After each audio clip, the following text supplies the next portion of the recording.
누가복음 22장 66절로 23장 12절까지 말씀 다 찾은 줄 알고 제가 말씀 봉독해 올리겠습니다. 나리샘의 백성의 장로들 곧 대제사장들과 서기관들이 모여서 예수를 그 공회로 끌어들여 이르되 내가 그리스도이거든 우리에게 말하라. 대답하시되 내가 말할지라도 너희가 믿지 아니할 것이요 내가 물어도 너희가 대답하지 아니할 것이니라. 그러나 이제부터는 인자가 하늘의 권능의 우편에 앉아 있으리라 하시니 다 이르되 그러면 내가 하나님의 아들이냐? 대답하시되 너희들이 내가 그라고 말하고 있느니라. 그들이 이르되 어찌 더 증거를 요구하리요? 우리가 친히 그 입에서 들었노라 하더라. 무리가 다 일어나 예수를 빌라도에게 끌고 가서 고발하여 이르되 우리가 이 사람을 보며 우리 백성을 미혹하고 가이사에게 세금 바치는 것을 금하며 자칭 왕 그리스도라 하더이다 하니 빌라도가 예수께 물어 이르되 내가 유대인의 왕이냐? 대답하여 이르시되 내 말이 옳도다. 빌라도가 대제사장들과 무리에게 이르되 내가 보니 이 사람에게 죄가 없도다 하니 무리가 더욱 강하게 말하되 그가 온 유대에서 가르치고 갈릴리에서부터 시작하여 여기까지 와서 백성을 소동하게 하나이다. 빌라도가 듣고 그가 갈릴리 사람이냐 물어 헤롯의 관할에 속한 줄을 알고 헤롯에게 보내니 그때 헤롯이 예루살렘에 있더라. 헤롯이 예수를 보고 매우 기뻐하니 이는 그의 소문을 들었으므로 보고자 한지 오래였고 또한 무엇이나 이적 행하심을 볼까 바랐던 연고로라. 여러 말로 물으나 아무 말도 대답하지 아니하시니 대제사장들과 서기관들이 서서 힘써 고발하더라. 헤롯이 그 군인들과 함께 예수를 업신여기며 희롱하고 빛난 옷을 입혀 빌라도에게 도로 보내니 헤롯과 빌라도가 전에는 원수였으나 당일에는 서로 친구가 되니라. 아멘. 할렐루야. 오늘 거룩한 주일 예배 자리에 나오신 여러분을 환영하고 축복합니다. 오늘 계속해서 우리가 누가복음 말씀을 보고 있는데 오늘 이 말씀을 통해서 함께 은혜를 나누길 소망합니다. 오늘 함께 읽은 본문 말씀은 예수님께서 3번에 걸쳐서 재판을 받으시는 내용에 대해서 말씀하고 있습니다. 따라서 오늘 본문은 3부분으로 나눠볼 수 있습니다. 먼저 66절에서부터 끝절까지 22장 66절에서부터 끝절은 유대인의 지도자들인 대제사장들과 장로들 곧 서기관들에 의해서 재판받으신 것, 그러니까 산헤드린 공회에 의해 재판을 받으신 것에 대해서 말씀하고 있고 22장 1절에서부터 7절에는 빌라도에 의해 재판받으신 것에 대해서 말씀하고 있으며 또 8절에서부터 12절에는 헤롯에 의해서 재판받으신 것에 대해서 말씀해주고 있습니다. 먼저 22장 66절에서부터 71절까지의 말씀을 보면 여기에서는 산헤드린의 재판, 산헤드린 공회에 의한 재판에 대해서 말씀해주고 있습니다. 먼저 66절에서 보면 예수님께서 체포당하신 후 대제사장의 집에서 밤이 새도록 날이 새도록 거하셨다가 날이 새서 이른 아침에 대제사장들과 서기관들이 모여서 예수님을 산헤드린 공회로 데리고 온 것으로 볼 수 있습니다. 그래서 그곳에서 67절에서 보면 이제 예수님을 신문합니다. 그들은 이렇게 묻습니다. 내가 그리스도이거든 우리에게 말하라. 그들의 관심사는 예수님이 하나님의 아들, 즉 메시아냐 라는 것이었습니다. 자, 사실 그들이 볼 때 좀 이것이 좀 당황스러운 것이에요. 당시 기준에서 보면 예수님 자신이 스스로가 메시아다라고 한다면요, 예수님 스스로 자신을 증거한다라고 볼 수 있지만 다른 사람들이 볼 때는 신성모독에 해당할 수 있다는 거예요. 그래서 대제사장들이 보기에는 신성모독을 하고 있는지 확인하려고 이렇게 질문한 것으로 볼 수 있습니다. 그러니까 이 대답에 대해서 예수님 어떻게 대답하시느냐? 67절 후반부와 68절에서 이렇게 말씀하십니다. 내가 말할지라도 너희가 믿지 아니할 것이요 내가 물어도 너희가 대답하지 아니할 것이니라. 즉 예수님께서는 그들이 묻는 의도를 충분히 알고 계셨다는 것입니다. 그러니까 이미 답을 정해놓고 어떤 대답을 요구하는지 알고 계시기 때문에 예수님께서 대답하신 것은 내가 말할지라도 너희가 믿지 않을 것이다. 그러니까 자신이 메시아다라고 이야기를 해도 그것을 받아들이려고 하지 않을 것이고, 또 예수님께서 그렇다, 과연 왜 그렇게 생각하는지 물어도 그들이 그에 합당한 대답을 하지 않을 것이다라고 하는 걸 알고 있다라고 하는 거예요. 다시 말해서 그들은 이미 확정된 답을 가지고 있다는 거예요. 그러니까 예수님은 그들과 어떤 그들이 요구하는 대답을 주지 않겠다라고 말씀하고 계신 것이죠. 자, 그런데 예수님은 이 말씀을 덧붙이십니다. 69절입니다. 69절 같이 읽습니다. 시작. 그러나 이제부터는 인자가 하늘의 권능의 우편에 앉아 있으리라 하시니. 그들의 대답에는 요구하지 않으시지만 예수님께서 이제 장차 어떤 일을 겪으시고 있을 일, 그러니까 자신에게 일어날 일에 대해서 대답해 주셨다는 것입니다. 자, 이건 무슨 얘기냐? 즉 하늘의 우편에 앉은 하나님의 권능의 우편에 앉는 사람은요 메시아밖에 없다는 거예요. 그러니까 예수님께서는 자신에 대해서 어떤 일이 있을 거다라고 하는 표현만을 하고 계신 것이지 재판상에서 자신이 누구다라고 하는 대답은 하시지 않았다는 겁니다. 자, 그런데 이 대답에 대해서 70절에서 보면 대제사장들과 서기관들이 어떻게 대답을 하느냐? 70절 상반절까지 봅니다. 시작. 다 이르되 그러면 내가 하나님의 아들이냐? 자, 이 말씀은 질문이자, 즉 예수님의 말씀에 대한 질문이자 대답이라고 볼 수 있습니다. 그러니까 예수님께서는 자신이 하나님의 권능의 우편에 앉아 있을 거다라고 말씀만 하셨을 따름인데, 그 예수님을 신문하는 사람들은 그럼 네가 하나님의 아들이냐? 그렇게 생각하냐? 그럼 네가 하나님의 아들이냐는 말이냐? 라고 묻고 있는 거예요. 그러니까 누가 대답을 하고 있습니까? 예수님은 말씀을 안 했지만 자신들이 그렇게 대답을 하고 있어요.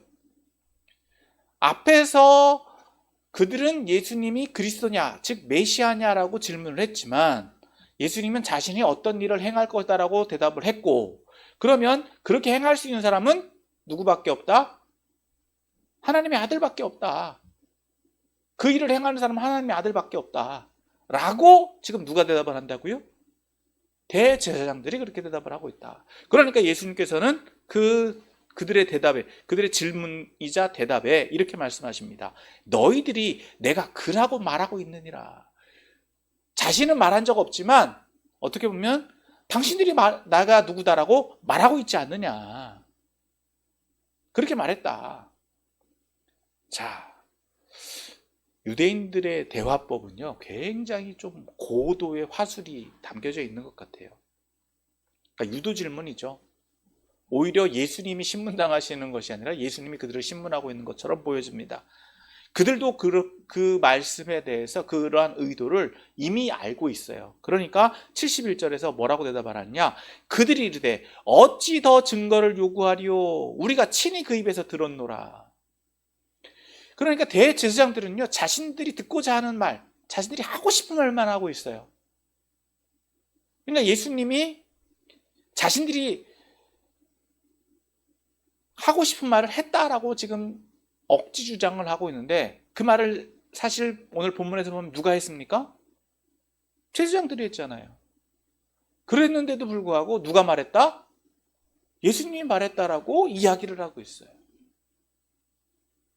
이것이 대제사장들이 보이고 있는 태도다라고 하는 것입니다. 자신들이 경험, 자신들의 지식, 자신들이 알고자 듣고자 하는 말만 들으려고 하고 자신들이 하고자 하는 말만 하고 있다. 그들이 그런 완고한 태도를 보여주고 있다는 것입니다. 자, 이런 대답을 들었다라고 확증한 대제사장들은 어떻게 하느냐? 두 번째, 1절에서부터 7절에서 보면 이제 빌라도에 의한 재판이 벌어지도록 합니다. 자, 1절입니다. 1절 말씀 봅니다. 자, 무리가 다 일어나 예수를 빌라도에게 끌고 가서, 그러니까 대제사장들은요 일을 더 크게 만듭니다. 그러니까 예수님을 이제 재판하기 위해서 자신들이 이미 가지고 있는, 자신들이 결론을 내려놓은 어떤 재판 결과를 이제 빌라도에게 가지고 가서 이렇게 또 고발을 하는 거죠. 2절입니다. 2절 같이 봅니다. 시작. 고발하여 이르되 우리가 이 사람을 보매 우리 백성을 미혹하고 가이사에게 세금 바치는 것을 금하며 자칭 왕 그리스도라 하더이다. 자, 고발 내용이 뭡니까? 세 가지죠. 첫 번째, 우리 백성을 미혹했다. 이거는 유대인에게 해당하는 겁니다. 두 번째는 뭡니까? 로마의 법에 저촉되는 것, 가이사에게 세금 바치는 것을 금했다. 자, 우리가 이 상황만 보더라도 예수님이 이렇게 행하셨느냐? 행하셨습니까? 이렇게 행하신 일이 없어요. 그들은 그것을 유도했지만 예수님은 이렇게 말씀하신 적이 없다. 자, 그리고 세 번째, 자칭 왕 그리스도라 하더이다. 이거는 누구의 말입니까? 대제사장들의 말이죠. 대제사장들이 지금 예수님께 그런 유도신문을 했는데 오히려 이 대답은 누가? 대제사장들이 했다는 거죠. 자, 사실 요 2절에 나오는 이 본문만을 보더라도, 이들이 고발 내용 세 가지를 보더라도 사실 예수님께 적용될 수 있는 것은 사실 로마법에 저촉될 수 있는 것, 어떻게 보면 두 번째와 세 번째에 해당할 수 있을 거예요. 첫 번째는 어떻게 보면 민중 선동죄, 소란죄에 해당할 수는 있겠죠. 자, 빌라도가 어떻게 이 재판을 이끌어가느냐, 3절에 보면 알 수 있습니다. 3절 말씀 같이 봅니다. 시작. 빌라도가 예수께 물어 이르되 내가 유대인의 왕이냐. 자, 빌라도도요 그래도 정치인이고 그래도 어떤 백성을 다스리는 총독의 역할을 하고 있는 사람입니다. 그러니까 그들이, 즉 백성의 지도자들이, 유대 백성들의 지도자들이 예수님을 고발하는 내용 가운데서 자신이 확인할 것에 대해서 정확하게 알고 있다. 그러니까 사실 어떻게 보면 빌라도가 예수님을 재판할 때 적용할 수 있는 건 두 번째에 해당하는데, 이 질문은 묻지 않아요. 가이사에게 세금을 금하는 것을 명했냐? 그랬다라고 하면은 빌라도가 먼저 알았겠죠. 자기가 체포했어야 되는 거예요. 그러니까 어떻게 보면 이렇게 유대인 지도자들이 예수님을 이렇게 이 부분을 가지고 잡아서 빌라도에게 고발하고 있는 것도 어떻게 보면 누구 편을 드는 거다? 로마 편을 드는 거다. 백성의 지도자들이 오히려 로마의 편에 서서 로마를 위해서 일하고 있는 것처럼 보여줄 수 있다. 그런데 빌라도는 그것을 받아들여지지 않아요. 오히려 어떤 것에 더 집중을 하느냐? 내가 유대인의 왕이냐. 자, 이 질문은 앞서 제사장들이 예수님에게 물었던 질문과 같은 의도로 볼 수 있습니다. 사실 이 질문은요, 앞서 나와 있는 이 제사장들의 질문들은 종교적 질문이에요. 메시아라고 하는 질문이지만, 두 번째 이 빌라도가 한 질문은 이 정치적 의미를 담을 수도 있습니다. 그런데 사실 이 정치적인 의미를 담는다라고 하면 이건 반역이에요. 그런데 예수님께 묻고 있는 이 로마인인 이 빌라도가 예수님께 묻고 있는 이 질문은 어떤 의미를 담고 있느냐? 똑같이 종교적 의미를 담고 있다는 겁니다. 유대 지도자들이 그러니까 예수님께 질문한 내용과 그 의도가 똑같다는 거예요. 정치적인 의도가 아닌 종교적인 의미로 네가 유대인의 왕이냐? 라고 묻고 있는 겁니다. 그렇다라고 한다면 로마인의 입장에서 예수님을 재판할 수 있겠냐? 빌라도는 그 부분을 분별하는 거예요. 그러니까 예수님께서는 뭐라고 말씀하시느냐? 내 말이 옳도다. 사실 여기서는 옳도다라고 말씀하고 있지만 당신이 말하고 있는, 당신이 그런 의도로 말하고 있느냐라고 예수님께서는 묻고 있는 거예요. 너도 그렇게 생각하느냐라고 묻고 있는 거예요. 그러면 빌라도의 입장에서 보면 예수님을 왕이라고 인정할 만하느냐는 거죠. 당시 왕은 누구였습니까? 헤롯이 그 당시에 왕이었습니다. 그러니까 다른 사람들이 헤롯을 뭐라고 얘기를 하느냐? 유대인의 왕이다 라고 물었어요. 그러니까 예수님에 대해서 빌라도가 예수님께 묻고 있을 때에도 내가 당신이 유대를 통치하고 있는 왕이냐? 라고 묻는데 예수님께서는 뭐라고요? 네가 그렇게 생각하냐? 라고 묻고 있는 거예요. 다시 반문하는 겁니다. 그러면 예수님께서는 그렇게 대답하신 것일까요? 예수님께서 자신이 왕이다라고 말씀하신 것일까요? 그렇지 않죠. 그러니까 묻는 사람이 그렇게 생각한다라고 한다면 그렇게 받아들일 수 있고 아니다라고 생각한다면 아니다라고 말할 수 있는 거예요. 그러니까 예수님께서는 실질적인 대답을 하신 것은 없다.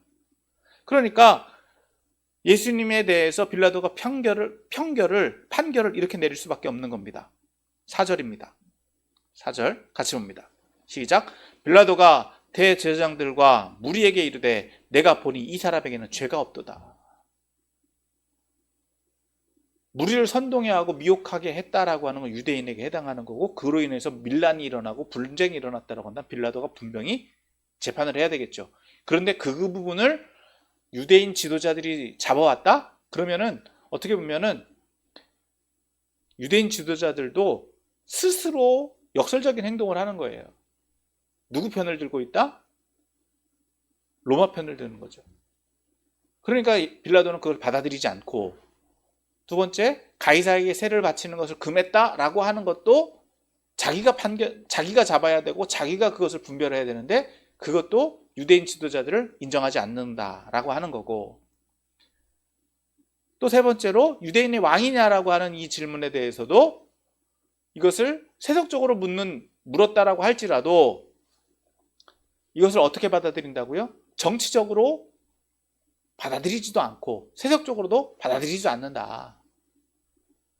용납하지 않겠다라고 하는 겁니다. 그러니까 어떻게 판결할 수밖에 없다는 거예요? 죄가 없다. 오늘날로 말하면 혐의 없음 이렇게 판결할 수 있는데 지금 죄가 없다, 무죄다라고 판결을 내려버렸습니다. 그런데 5절에서 보면 어떻게 말하느냐? 5절 같이 봅니다. 시작. 무리가 더욱 강하게 말하되 그가 온 유대에서 가르치고 갈릴리에서부터 시작하여 여기까지 와서 백성을 소동하게 하더이다. 자, 이것은 유대 지도자들이 예수님에 대해서 고발하고 있는 호소하고 있는 내용은 사실입니다. 그런데 근거가 다르죠. 유대에서 가르친 것, 어떤 것을 가르치셨습니까? 복음을 가르치셨죠. 하나님 말씀을 가르치셨습니다. 갈릴리에서부터 시작했던 것도 맞습니다.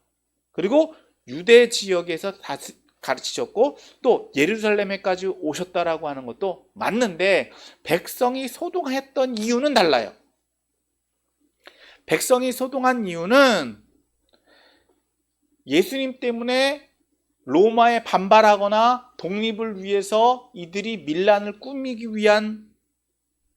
위해서 그런 행동을 한 것이 아니라 예수님이 행하신 치료와 복음으로 인한 소동이었다라고 하는 것입니다. 그 근거가 다르다는 거죠. 로마에 반발하기 위해서, 로마에 대항하기 위한 선동이 아니었다라고 하는 거예요.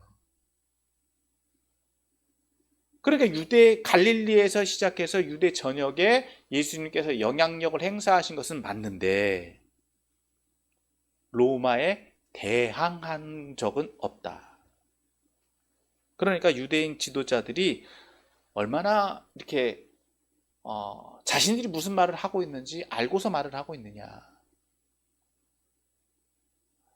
이게 굉장히 중요한 겁니다.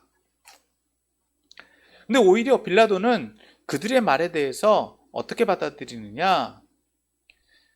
자, 6절입니다. 빌라도가 듣고 그가 갈릴리 사람이냐 물어. 7절. 헤롯의 관할에 속한 줄 알고 헤롯에게 보내니 그때 헤롯이 예루살렘에 있더라. 사실 빌라도가 유대 총독으로 있으면서 유대인 지도자들과 이렇게 대립하는 상황에 처한다라고 하는 것은 상당히 부담스러웠을 것입니다. 예수님에 대한 처벌, 무죄로 판결을 해서 내보내고 싶었던 것도 빌라도가 그렇게 하기를 원했을지라도 유대인 지도자들이 이 자기 백성들을 이렇게 시도한다라고 하는 것은 굉장히 빌라도의 입장에서는 곤욕스러웠을 것입니다. 그러니까 이 빌라도가 어떤 태도를 취하느냐, 예수님을 갈릴리 사람이다라고 하는 이야기를 듣자마자 이 갈릴리가 헤롯의 관할, 헤롯의 통치권이 행사되고 있는 그러니까 표면상으로는 헤롯에게 어떤 다스릴 수 있는 권한을 준 곳인데 헤롯이 마침 6월절 기간에 예루살렘에 올라와 있던 것을 빌라도가 알고 있었다는 거예요. 그러니까 사실 어떻게 보면 헤롯과 빌라도는요 앙숙이라고 할 수 있습니다. 왜냐하면 로마 총독이고 헤롯은 또 유대인의 자칭 유대인의 왕으로 그 당시에 왕으로 인정받고 있는 상황이었고, 그런데 헤롯은 어떻게 보면 영향력을 행사할 수는 없어요. 왜냐? 로마의 지배 아래 있었기 때문에. 그러니까 둘이 어떤 권력적으로나 어떤 서로 좀 불편한 관계에 있을 수 있는데 헤롯이 이제 빌라도가 헤롯의 어떤 위신을 세워줄 수 있는 명목을 만들어주고 있다. 어떻게 해요? 예수님을 그래도 헤롯에게 보내서 형식적으로라도 재판을 할 수 있는 기회를 마련해 줬다는 거죠. 자, 그래서 8절에서 12절에서는 헤롯에 의한 재판이 벌어집니다. 자, 8절입니다. 8절 같이 보겠습니다. 시작. 헤롯이 예수를 보고 매우 기뻐하니 이는 그의 소문을 들었으므로 보고자 한 지 오래였고 또한 무엇이나 이적 행하심을 볼까 바랐던 연고로라. 자, 헤롯은요 예수님에 대해서 알고 있었어요. 그래도 유대인의 왕이었기 때문에 유대 지역에서 일어나고 있는 소문 또 상황들을 그래도 듣고는 있었다라고 하는 것을 알 수 있습니다. 자, 그런데 그가 예수님에 대해서 가지고 있던 관심은 무엇이었느냐? 8절에서 우리가 금방 읽은 것처럼 그냥 호기심이에요. 호기심. 어떤 호기심? 예수님께서 이적을 행하셨다라고 하는 것. 그러니까 예수님을 그냥 가까이 보고 싶은 그냥 관심이라는 거죠. 어떤 연예인 보듯이 그냥 조금 오늘날로 표현을 해보면 마술사처럼 여겼을지도 모른다는 거예요. 어떤 특별한 능력을 행하는 사람, 어떤 특이한 사람이구나. 그러니까 실물을 보고 싶어하는 것. 그런 단순한 호기심이었을 거다라고 하는 거죠. 그러니까 그런 자기가 보고 싶은 사람을 그래도 마치 가까이서 보게 되니까 그래도 헤롯이 보인 반응은 무엇이었느냐? 즐거웠다는 거죠. 그냥 기뻐했다는 거예요. 그냥 감격이 아니라 그냥 기뻤다. 자기 어떤 목적이 이루어지니까. 자, 그래서 예수님이 또 이렇게 만나니까 어떤 표적이 또 일어날까 했는데, 그래서 예수님한테 여러 가지 질문을 했던 것이죠. 9절입니다. 같이 읽습니다. 시작. 여러 말로 물으나 아무 말도 대답하지 아니하시니. 예수님은요 헤롯의 수준을 알고 계신 겁니다. 그가 하는 질문, 그가 묻는 의도, 그가 어떤 성품인지 다 알고 계시다는 거예요. 그러니까 대답할 가치를 못 느끼셨다라고 볼 수 있는 거예요. 이런 본의 아니게 묵비권 아닌 묵비권을 행하셨던 예수님에 대해서 이 대제사장들과 서기관들은 어떻게 하느냐? 10절이죠. 대제사장들과 서기관들이 서서 힘써 고발하더라. 얼마나 무례한 겁니까? 자칭 똑똑하다고 하는 사람들이요, 전날 예수님을 잡아놓고 아침부터 자신들이 재판을 하고 안 되니까 또 어떻게 해요? 빌라도에게 끌고 가서 빌라도에게 또 고발을 하는데 무죄 판결이 났는데도 불구하고 또 그냥 막 극성을 부리는 거죠. 극렬하게 이야기하는 거예요. 왜? 자기들의 의지가 자기들의 뜻대로 안 되니까. 그래서 헤롯에게 또 빌라도가 헤롯에게 예수님을 보냈는데도 또 거기서도 또 난리를 치는 겁니다. 자, 헤롯은 그런 대제사장들과 서기관들의 태도에 대해서 1절 반응하지 않고요, 11절에서 이렇게 행합니다. 헤롯이 그 군인들과 함께 예수를 업신여기며 희롱하고 빛난 옷을 입혀 빌라도에게 도로 보내니. 자, 자신이 볼 때 예수님이 무죄다라고 하면은요, 예수님을 그냥 보내면 되는데, 오히려 어떻게 행하고 있느냐? 희롱했다, 업신여겼다. 왕이에요. 헤롯은 그래도 왕이에요. 왕의 품위가 있어야 되는데, 그 품위 있다라고 하는, 품위를 갖춰줘야 되는 왕이 어떻게? 자기 백성인데 그 자기 백성을 업신여기고 희롱하고 있다. 그러니까 헤롯의 수준을 알 수 있는 거죠. 헤롯의 인격이 어떠다라고 하는 것, 품위가 어떻다라고 하는 걸 보여주고 있다는 거예요. 예수님이 이런 업신여김과 희롱을 당하고 계시지만 그것을 행하고 있는 헤롯이 어떤 사람이다라고 하는 것을 반증해주고 있다는 겁니다. 그리고 빛난 옷을 입혔다라고 하는데, 여기서 빛난 옷을 예수님께 빛난 옷을 입히셨다고 하더라도 이것은 예수님을 존경하고 예수님을 높이기 위해서 빛난 옷을 준 것이 아니라 오히려 조롱하는, 희롱하는 태도로 예수님에게 빛난 옷을 입혔다는 거예요.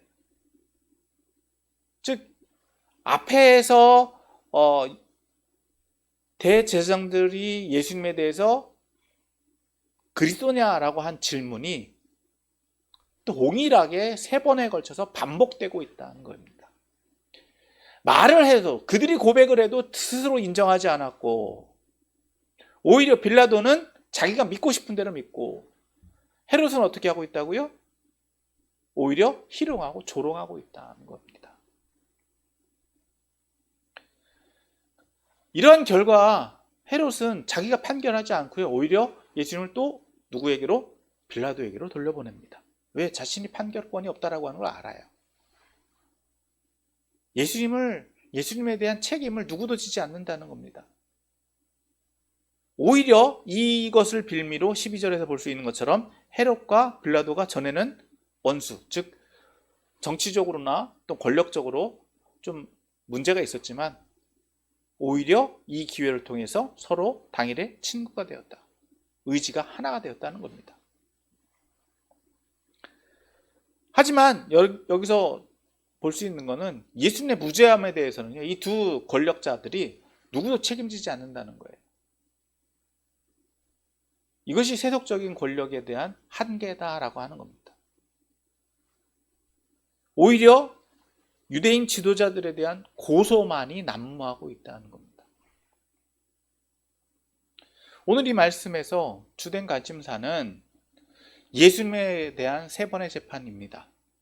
앞서 말씀드린 것처럼 유대 지도자들도 예수님에 대해서 재판을 했고, 로마의 총독인 빌라도도 예수님에 대해서 재판을 했으며, 당시 통치자라고 불려지는 헤롯 또한 예수님에 대해서 판결을 했습니다.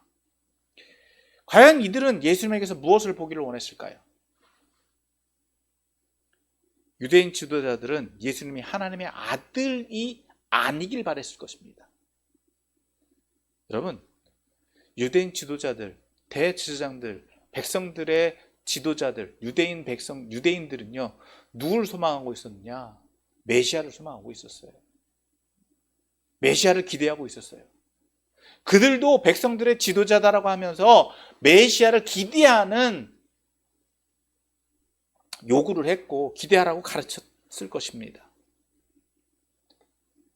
더욱이 그들은 예수님에 대해서 몰랐던 것이 아니라 예수님이 어디 사람이고 어떤 사역을 했었는지 또한 잘 알고 있었습니다. 심지어 그들도 예수님이 행하시는 사역 자리에 있었고 예수님의 말씀을 들었습니다. 그런데 그들의 결과는 무엇입니까? 예수님을 거부했다는 거예요. 자신이 가지고 있는 지식, 자신이 가지고 있는 지혜, 자신이 가지고 있는 경험만으로 예수님을 판단하고 있다는 겁니다. 자신들이 기대하고 있는 하나님의 아들이 자신들 앞에 있는데도 불구하고 그들이 가지고 있는 완고함이 예수님을 하나님의 아들로 인정하는 데 쓰이기보다 오히려 거부하는 데 쓰이고 있다는 것입니다. 그들의 마음 가운데는 메시아를 기다린다라고 자부했을 것입니다. 그런데 그들이 보인 태도는 무엇이었습니까? 정작 메시아인 예수님이 눈앞에 있어도 예수님을 거부했다는 거예요. 예수님을 부정했다는 거예요. 예수님을 오히려 밀어내고 있다는 겁니다. 두 번째로 빌라도가 예수님에 대해서 보기를 원했던 것은 사실 여러분 빌라도는요 어떻게 보면 조금 유대인 지도자들과는 좀 다른 독특함이 있습니다. 앞서 말한 것처럼 빌라도는 예수님에 대한 어떤 로마법에 저촉되는지에 대해서 더 관심이 있어야 되는데 그것보다도 유대인의 왕이냐라는 이 질문에 더 관심이 있었다는 거예요. 사실 예수님을 정치적으로만 본다라고 한다면 유대인의 왕이다, 예수님이 유대인의 왕이다라고 하는 것은 로마의 어떤 영향력과 로마의 정치적 위해를 가할 수 있는 영향력이 있는 사람인지 판단하는 것으로 볼 수 있습니다.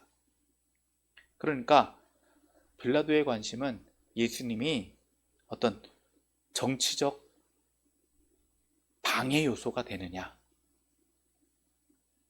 즉 세속적인 영역에서 예수님이 어떤 자신의 성공 가도를 방해하는 요소를 쓰임받을 수 있느냐, 방해하는 요소가 되느냐 마느냐, 그거를 판단하는 눈으로 예수님을 보고 있다는 거죠. 그런데 오히려 빌라도는 예수님을 어떻게 활용하고 있느냐? 자신의 성공을 위한, 자신의 어떤 정치적인 영향력을 발휘하는데 예수님을 바라보고 있다는 거예요. 세 번째, 헤롯은 예수님을 어떤 눈으로 보고 있었습니까? 단순한 호기심, 자기만족, 지적 충족, 그런 눈으로 예수님을 바라보고 있다는 거예요. 앞서 말한 것처럼 예수님을 마술사 정도로 이해했을 것입니다. 그래서 예수님에 대해서 예수님을 바로 보려고 하지 않았어요. 오히려 헤롯 또한 예수님에 대한 소문을 알고 있었기 때문에 예수님을 너무나도 잘 알고 있었을 것입니다. 그런데 예수님의 본 모습을 보려고 하는데 관심이 있던 것이 아니라 예수님에 대한 관심은 오히려 자기 만족, 어떤 즐거움의 대상, 오늘날로 말하면 어떤 연예인을 보는 듯한 세상적 충족, 자기 만족의 한계에 머물러 있었다라고 하는 것입니다. 이처럼 오늘날 저와 여러분도 예수님에게서 무엇을 보기를 원하시는지 돌이켜봐야 될 줄 믿습니다. 그러면 오늘 저와 여러분들에게 이렇게 적용할 수 있을 것입니다. 나에게 예수님은 어떤 분이실까? 오늘 세 번의 재판을 통해서 사람들은 예수님을 평가하고 판단했습니다. 오늘 저와 여러분들은 예수님을 어떻게 판단하고 어떻게 평가하고 있습니까?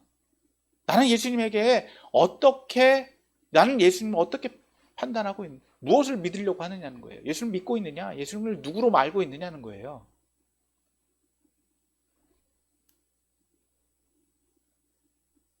내가 구원을 바라지만 내가 알고 있는 지식, 내가 알고 있는 경험, 내가 믿고 싶은 예수님, 그분만을 찾고 있는 것 아니냐는 거예요. 그것은 누구와 같다? 유대인 지도자들과 같다. 내가 하나님 모습을 정해놓고, 내가 예수님 모습 정해놓고 내가 따르고 싶은 대로만 따르는 거예요. 선택을 하는 거죠. 그래서 내가 원하는 모습이 예수님에게서 발견되지 않는다 그러면 예수님을 부정해요. 믿지 않아요. 이 모습은 예수님 모습이 아닙니다. 빌라도처럼 예수님을 자신의 성공을 위한 도구로 사용하는 경우들도 있다는 거예요. 자신 어떤 목적을 달성하기 위해서 예수님을 그렇게 이용하는 사람들도 있다는 겁니다. 세 번째로 헤롯처럼 자신의 어떤 만족,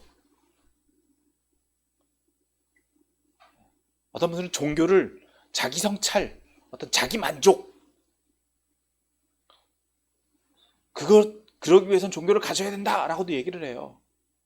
그래서 예수님도 그렇게 이용하는 경우들도 있어요. 아, 예수 믿으면 마음이 편해져. 그렇게 바라보는 분들도 있어요. 과연 오늘 저와 여러분들은 이 세 가지 모습 중에서 어떤 모습으로 예수님을 믿고 있습니까? 물론 이 세 가지가 다 옳다는 것이 아닙니다. 이런 세상적인, 세속적인 판단에 의해서 예수님을 판단하고 편결한다면 예수님을 결코 유대인의 왕, 메시아로 인정할 수 없다는 거예요. 이 세 종류의 사람들, 당시의 유대인에게 있어서 당시의 최고의 지식층들이라고 할 수 있습니다. 백성이 지도자였고 백성이 권위자였습니다. 그런데 그들이 보인, 예수님에 대해서 보인 태도는 무엇이었습니까? 시정 잡배보다도 못한 품위가 없는 그런 태도를 보여주고 있어요. 그리고 죄가 없는 사람에 대해서 누구도 책임지지 않아요. 자신의 권력을 유지하기 위해서, 자기 만족만을 위해서, 자기 유익만을 채우기 위해서, 자기 어떤 특권을 누리기 위해서 그런 태도들을 보이고 있는 모습들을 발견할 수 있습니다. 이들의 모습 속에서 오늘 저와 여러분들을 다시금 돌이켜봐야 될 줄 믿습니다. 오늘 말씀을 정리합니다. 오늘 예수님에 대한 이 세 번의 재판은 예수님이 누구이신가 라고 하는 거예요. 동일하게 세 번 다 예수님에게 이렇게 질문했습니다. 내가 그리스도냐? 내가 유대인이 왕이냐? 이렇게 질문하고 있습니다. 똑같은 질문. 즉 이들은 이런 똑같은 질문을 하면서도 세 가지의 시선을 가지고 예수님을 판단하고 지켜봤습니다. 유대인들은 구원자를 기다렸습니다. 하지만 구원자가 눈앞에 있어도 그들은 그것을 부정하고 배척하고 무시해버렸습니다. 빌라도는 오히려 예수님을 정치적 위험인물인지로만 판단하려고만 했습니다. 헤롯은 예수님을 자신의 자기 만족을 위한 수단으로만 보았습니다. 그의 주된 관심은 예수님께서 행하신 이적에만 있었다는 거죠. 오늘의 저와 여러분들의 믿음의 모습들, 믿음의 어떤 믿음 생활의 태도는 어떤 위치에 있습니까? 이들과 다를까요? 이들과 동일하다라고 한다면 이들과 다를 바가 없다는 거예요. 오늘 저와 여러분들은 예수님에게서 참된 모습을 발견할 수 있어야 될 줄 믿습니다. 베드로가 고백했던 것처럼 예수님은 그리스도시요 살아계신 하나님의 아들이신 것을 우리는 고백해야 되고, 그 믿음으로 예수님의 말씀에 순종해야 되고, 또 예수님의 제자로서 우리가 살아가야 될 줄 믿습니다. 그래서 하나님의 뜻을 이루어가는, 예수님의 말씀대로 살아가는, 예수님의 제자로서 살아가는 저와 여러분들이 다 되시기를 예수님의 이름으로 축원합니다.